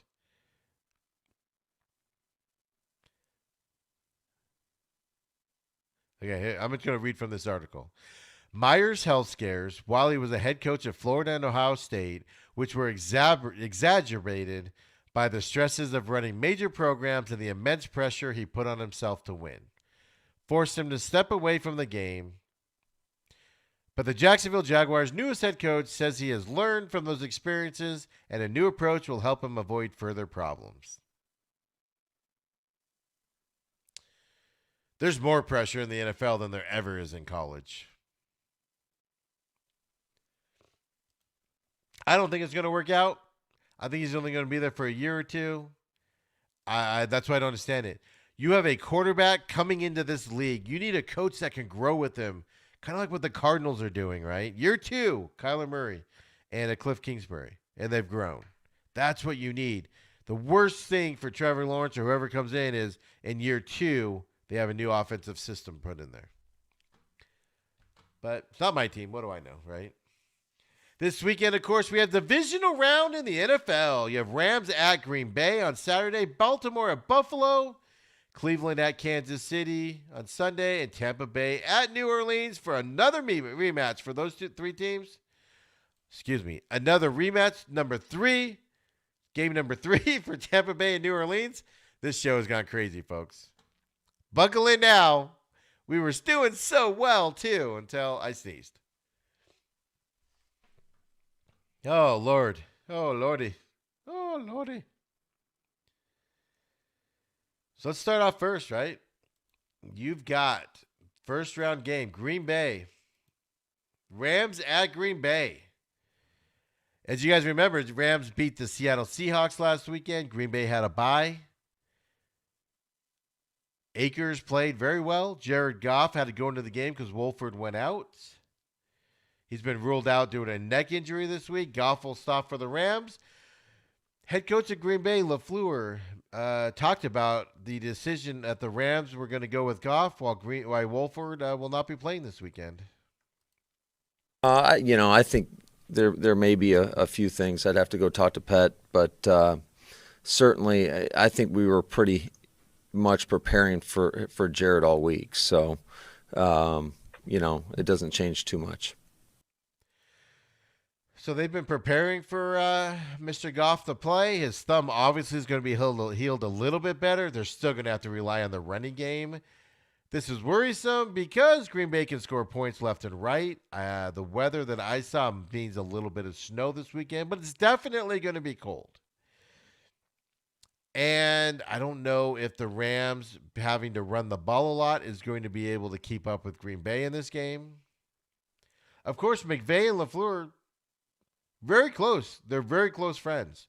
Of course, McVay coached over LaFleur before he took the Green Bay job. And how's that going to affect the game for McVay? My closest friends in life. And I think, us getting a chance to work here together my first year where, really I think sometimes you end up being hard or, having that comfort level with one another, with the people that you're closest with. And so I think as we were both getting comfortable in the roles and trying to do a great job as we got here, I always appreciated his ability to say, I don't care what you are. He always has the right approach as far as being honest. It wasn't one of those tell you what you want to hear. He told me what I needed to hear. And it was good, even though sometimes we wanted to choke each other out. But I love him. I mean, he's like my brother, and so like my big brother. And so, we've been close for a long time. So these guys know each other really well going into this game. And how's that going to affect the game? And it just came across my feed here that said, head coach Urban Meyer is expected to hire former Louisville/Texas/USF head coach Charlie Strong to his coaching staff, likely as a linebacker coach. That's per Brett McMurphy, of course, on Twitter. He spent this past season with Alabama as a defensive analysis. He's going to go after a lot of old college head coaches and coaches. I don't know if that's the way to go, but whatever, right? But here's the problem, right? Aaron Donald went out of last week's game because of a rib injury. Ended up being rib cartilage, but they took him out of last week's game in Seattle. If you've ever had a rib problem, for one, they're very painful because obviously you breathe. You have to breathe. You can't stop breathing unless you permanently want to stop breathing, right? One thing that's not going to help it is going up to the cold in Green Bay and play. So the big question going into this is Aaron Donald says he's going to play. McVay says he's going to play. But how effective is he going to be? And is he going to be able to play as well as he has and dominate in the fashion that he does with, one, a rib injury, but then, two, a rib injury when it's super cold out? Sean McVay talked about it a little bit. feeling really good. We're just going to really rest him the whole week and be as smart as possible. I mean, he was just in there getting a workout in the weight room, and he looked like he's feeling pretty good to me. So unless something unforeseen happens, Jordan, the Terminator will be ready. Terminator will be ready. I mean, he's going to play. Just how effective can he be? Because you get out there, man. Anybody that I know, I live in Phoenix now, right? And, we're like 77 degrees today. And we complain, when it gets down below, 50 at night, 40 at night. And it'll get down to the 30s. You know how much harder it is to breathe in that cold air. Then you have a rib problem on top of it. Woo-wee. Good luck to Aaron Donald, right? In this weekend. And without him, getting to Aaron Rodgers, things like that. It's going to be an interesting game. Another, you got going up against a quarterback in Aaron Rodgers. He became the first quarterback in the last 10 seasons to lead the league outright in both TD passes. He had 48 and passer rating. The last 6 quarterbacks to do that either won the MVP or the Super Bowl, but not both. Last QB to do that and win the Super Bowl, by the way, Kurt Warner. We'll see. So interesting game. We'll get to the picks here at the end of this. I have everybody's picks, and we'll get into it. Talk about this game. The big question is Aaron Donald, but then my bigger question is with Jared Goff. Same thing with him. He just had surgery on his thumb. He had to play last week. I think if he didn't play last week, he would be in better position, obviously. But he has to play this weekend. That cold with an injury in that situation is going to be very tough, and Green Bay can score at will. Cold or not. They're used to playing in the cold. You saw it when they played the Titans in that snow game a couple weeks ago. Titans are slipping all over the place. Tennessee's a cold place. They get snow from time to time. Green Bay was just planting their foot and going. Titans were struggling a little bit. Rams are warm weather, LA Dome team with injuries. It's going to be awfully cold on them. We'll see where we go with the picks here in just a little bit. Baltimore Buffalo. This game I'm super excited about. This is a heavyweight showdown. It's going to be fun to watch. In the picks, a lot of people are split on this game. On Wednesday, on the press conference, John Harbaugh, head coach of the Ravens, talked about these last 6 weeks for the Ravens. I mean, I tell you, I think you're playing great teams. When you get to the playoffs, the teams that you play are great teams, but we've had that. We've had our backs against the wall since the Pittsburgh game, the COVID game, and that's just where we've been. So I really think our guys have handled everything exceptionally well. They've taken it one day at a time, one play at a time, one practice. Try to keep it simple that way, and maybe there were some things that we learned through all of that were beneficial. So I don't know, but all I know now is we got this next one. We got a practice tomorrow and a game on Saturday night, and that's what our focus is on. Yeah, I mean, the Ravens have been in playoff mode. They were outside looking in after the COVID game on Thanksgiving. That ended up being like a week later. They've been in playoff mode, so they're sharp, and they looked sharp last week. They looked sharp the week before that, but especially last week against the Titans, right? But they're going up against a Buffalo team that I think is the second best team in the AFC. I think they're the second best team in the NFL behind the Chiefs. Josh Allen talks about this Baltimore defense and how they're playing right now as well. Let's get him. Team like Indianapolis didn't pressure a whole bunch and played some zone behind it. This is a team that typically wants to bring some pressure. They're one of the heaviest pressure teams in the NFL. So again, our protection plan's got to be spot on. I got to be smart with the football and putting it in the right position for our guys to make the most out of their opportunities. It's a team that you got Peters outside and Humphreys that are extremely good at punching the ball out. So that's a point of emphasis this week. And again, their front, 4 or 5 guys, they rotate quite a few guys that are really good football players. So we got to be ready for everything they can throw at us and stick to our rules and try to execute a game plan. Yeah, this is going to be a heavyweight fight. I think this is a fantastic matchup this weekend. I'm so looking forward to it. Don't bother me Saturday night. I'll be busy. This is going to be fun. We'll have our picks up here in a minute as well. The thing is here's the secret behind this one. I think the Buffalo Bills need to corral Lamar Jackson and not let him roll out, not let him pick up yards. He can roll out and throw the football, but do not let him run it. Can the Buffalo Bills defense stop him from doing that? On the other side, that Baltimore defense is really good. Not only can Josh Allen run the ball and complete some passes, but after the passes are completed, like he just talked about with Marcus Peters and everything, is can you hold on to the ball because they're really good at punching the ball out, especially in pressure situations. Peters had a great game last week, and what did he do when the time crunch came? He got an interception. That's what that Baltimore defense does that the Bills have to guard against. The Ravens got the pressure off their back of winning a first playoff game. Buffalo is in an unprecedented. They're expected to go far and face the Chiefs next week. So is the pressure too much on them? Baltimore, I think, is coming in pressure free. Josh Allen and the Buffalo Bills are going to have some pressure. It might be snowing, I guess I saw the other day. I don't know what the update is. It's going to be a fantastic game to watch. Get to our picks here in a minute. Sunday morning, you got Cleveland at Kansas City. From Wednesday, Browns head coach is going to be back to coach this game after being out on COVID for last weekend's game against the Steelers. This is what Stefanski has to say about the Browns in the playoffs. We're one of 8 teams. Not a math major, but I like, we'll take those chances. And that's what the guys understand. This is the fun part about the playoffs. Yeah, every game gets bigger and bigger, and the challenge gets bigger and bigger. And got a big challenge this week playing the Super Bowl champs. Yeah, do they ever have... Look, Stefanski has to say that. They have as much chance to win the Super Bowl as anybody else. You got to say that stuff, right? Cleveland, of course, last week won their first playoff game in 25 years or so. Stefanski says...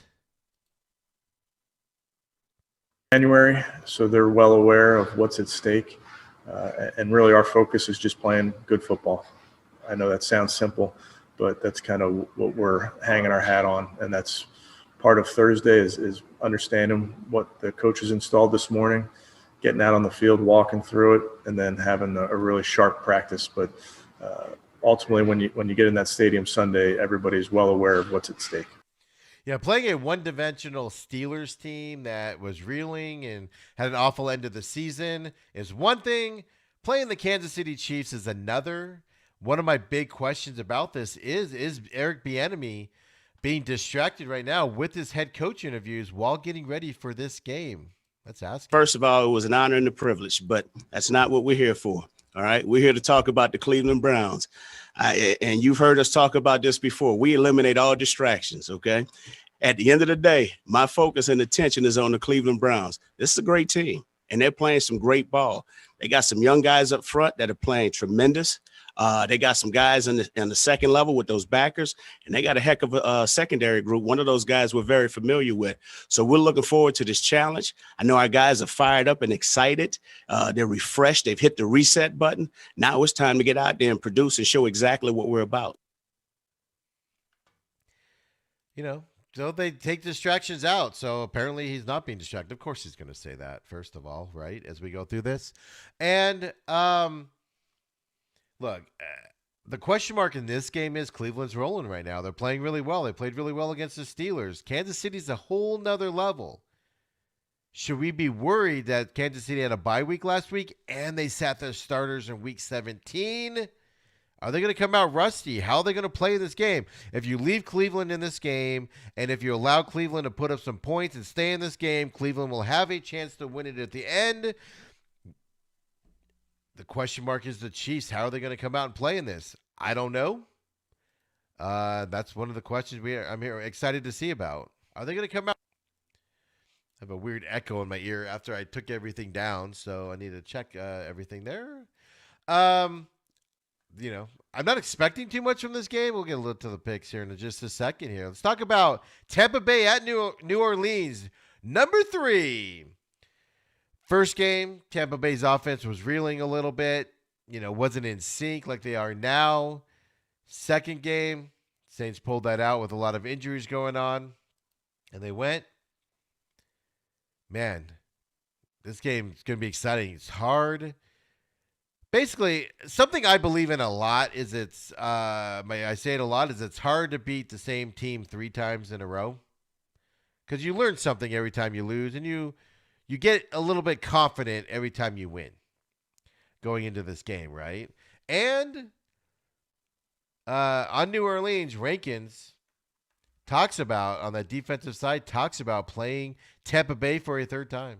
When you beat a team twice, of course you're confident, but at the same time,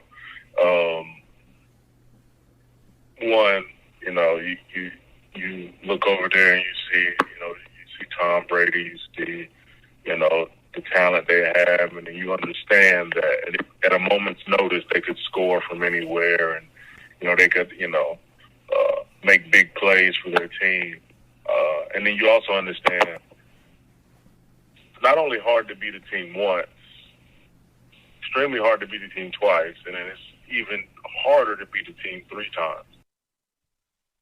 I agree with that 100%.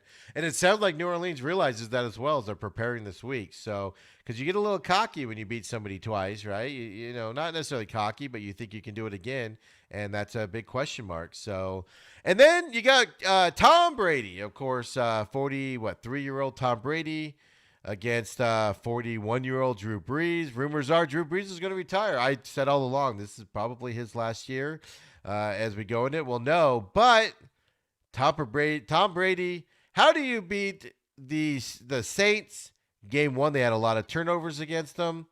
Tom Brady turns into Captain Obvious here, so let's hear what he has to say on how you beat the Saints. Both teams, and a turnover margin. Out of all the stats, I think that one always speaks to wins and losses just about more than any other stat. So taking care of the football gives you maximize your ability to score. Taking the football away minimizes their ability to score. It's very difficult to score if you don't have the ball. If you give the ball away, gives them more chances to score. So when you play good teams, it always comes down to that. That's a big point of emphasis. We've got to protect it in the passing game. And that responsibility obviously falls on the quarterback, but it falls on a lot of other people too. It falls on, all of us making a concerted effort to be on the same page in the passing game so we can play with anticipation, play with confidence. There's a lot of things that go into that. So it's Captain Obvious there. Don't turn the ball over. And they could probably be in this game to beat the Saints is basically what he's saying there. That's pretty much true for any game, right? Can the Buccaneers offense keep up with the Saints offense? Bruce Arians has a comment on that. We just got better and better. I think it was just a matter of continually work in progress. And, I think back in the second half of the Kansas City game, I think if we'd gotten the ball back, we might have had a chance to win that one. So things were growing each and every week. And then after the bye, everything kind of solidified itself. So he's basically saying that the Buccaneers offense is taking off since the last time they saw the Saints there. And he's not wrong. That Saints defense is one of the better ones in the league if they play up to that level. You got Thomas back for the Saints. You have all that. This Saints offense is rocking and rolling also. If this becomes a shootout, the Saints will win this game easy. Tampa Bay has to keep this close because if you force Tom Brady to kind of go after it and put pressure and, put the stress on him to come back and win the game, it's where he's going to tend to struggle a little bit going forward. One thing on this game that is of note is Taysom Hill is questionable for New Orleans. Of course, that's big because he goes in there and runs some off-kilter, change-of-pace plays for the Saints. And they'll be fine without him, don't get me wrong, but it is just something to keep an eye on as well. So let's get into it, man. 4 games this weekend. Exciting football. We got the picks here, right? We normally do the host picks on Wednesday night since we didn't have a show. I'm going to do it here as well. So we got Rams at Green Bay. I'm the only one here, so I'm just going to talk about it. This game, the weather's going to be cold. A lot of injuries for the Rams. We talked about Aaron Donald earlier, Jared Goff. That's going to affect them. I don't think the Rams are going to be able to throw the ball much, which puts the ball on Cam Akers, who has a high ankle sprain, even though he will play, and he'll be good in this game. The problem is Green Bay is going to score a lot of points in here, I think, and the Rams are not going to be able to keep up. So I got Green Bay in this game, and actually so does Adam, Kaler, and Izzy as well. Green Bay winning this game this weekend. Baltimore at Buffalo. this is actually a very tough game to pick. As we talked about, Baltimore's defense is going to have to shut down Jared Allen, get some turnovers, stay on that shut down that Buffalo receivers out there that are really good, but especially in the good yards after catches. Then at the same side, Baltimore's offense is going to have to get Lamar Jackson out there. Buffalo's defense is going to have to stop Lamar Jackson out there because Lamar Jackson goes as that offense goes. Baltimore is not a team that can throw the football and come from a large amount down. I know they came back last week a little bit. And Buffalo will be able to put their foot on the neck of the Baltimore Ravens if they get down, especially by a lot here. Adam and Kayler actually have Baltimore winning this game. Izzy has Buffalo Bills winning it. I think the Buffalo Bills are going to be shocking. I think they're going to win this game over Baltimore this weekend. So Izzy and me have Buffalo, and Adam and Kayler have Baltimore winning this one. This is going to be a great game this weekend. I'm excited for it. Cleveland at Kansas City. Look, we already talked about this. Cleveland's run is about to end. They're just not going to be able to keep up. The only caveat I got is if the Chiefs come out and struggle after they're basically 2 weeks off, but they shouldn't be enough to wake up. In this game, I think all four of us have Adam, Kayler, Izzy, and me. I'll have Kansas City winning this game pretty easily. I think Kansas City is going to win this game pretty easily, even if they start off slow. Then you got Tampa Bay at New Orleans. I don't care how hard it is to beat a team 3 times. I don't care how Tampa Bay's offense is clicking right now with Antonio Brown. Saints defense, their cornerbacks are going to be able to stop Tampa Bay. Tampa Bay starting Leonard Fournette, Rojo, that kind of single-handedly takes that offense down. Saints are going to score points at will in this game. They're going to score a lot of points. I don't think Tampa Bay is going to be able to keep up with that New Orleans Saints defense. I have New Orleans winning this game. Adam, Kayler, and Izzy all also have New Orleans. So the only game we're split on is Baltimore-Buffalo. But what an exciting weekend of football coming up. In the All Access crew, of course, this year we had Intern and Mikel picking games. Intern has Green Bay winning their game, Ravens winning their game, Kansas City winning. Intern breaks with everybody else and goes with Tampa Bay. I almost said Tampa Bay to be funny, and I changed my mind. So Intern has Tampa Bay winning that game over New Orleans. So Miguel, of course, has Green Bay, has the Ravens, has the Browns winning. Woohoo! Going for the Browns, and here's what he said about the Browns. He said, quote, stretching it here, but one can hope. Unquote. Right? I think a Buffalo Bills Kansas City ball game is going to be fantastic to watch if they can both make it through this weekend. And then, of course, Mikel has the Saints winning the Tampa Bay game there as well. So we have a couple upset picks by the All Access crew.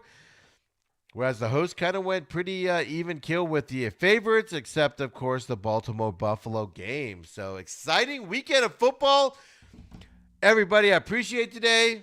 Man, we went through hockey, start of hockey season. We talked about the drama in the NBA, finished up the college football deal, all the head coach hirings. There'll be more coming up as we go. Of course, fantastic weekend here coming up in the NFL.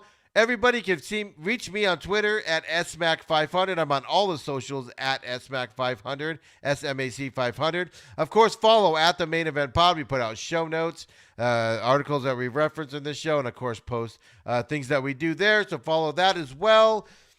We'll be back on Monday to review the football weekend. Any exciting news that happens over the weekend, which there will be a lot knowing what we go through. Of course, next Wednesday night, we'll be back on the radio show if all those issues are solved that occurred there. And then next Friday, we'll be back to preview championship weekend. Everybody, thanks for watching. See y'all next time.